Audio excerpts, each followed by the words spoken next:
আসলে লক্ষ্মীপুর উপকূলীয় অঞ্চল বন্যায় আসলে এই অঞ্চলটা প্লাবিত হয়ে গেছে। এখানে অনেক মানুষ গৃহবন্দী আশ্রয়কেন্দ্রে আছে। আমাদের কোম্পানি ফেরারি গ্রুপ আমাদেরকে 500 প্যাকেট ত্রাণ দিয়েছে।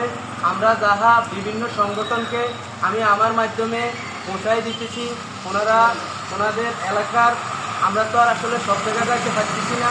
এটা আমি মনে করি সবচেয়ে বেস্ট পলিসি, কারণ আমরা নিজেরা গিয়ে আমরা তো আর এই অঞ্চলটাকে চিনতেছি না বা জানতেছি না ফেরাগন। তাই এরকম সংগঠনের মাধ্যমে লক্ষ্মীপুর আলোকিত প্রজন্মের এই সংগঠনটাকে আমরা 50 ব্যাগ ত্রাণ উপহার দিচ্ছি।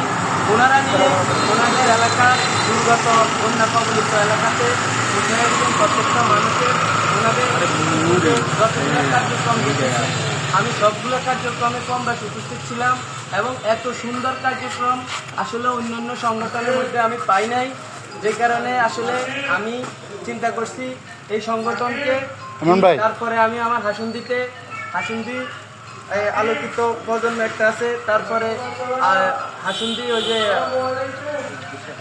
আলোক দিশারি, ওনাদেরকে আমরা এইভাবে পৌঁছাইয়া দিব। প্রত্যেকটা সংগঠনকে পৌঁছায় দেওয়ার মাধ্যমে ফেরাগনের এই টানটা আমরা একেবারে যারা আপাতত অসহায়ের মধ্যে আছে তাদেরকে আমরা পৌঁছে দিতেছি।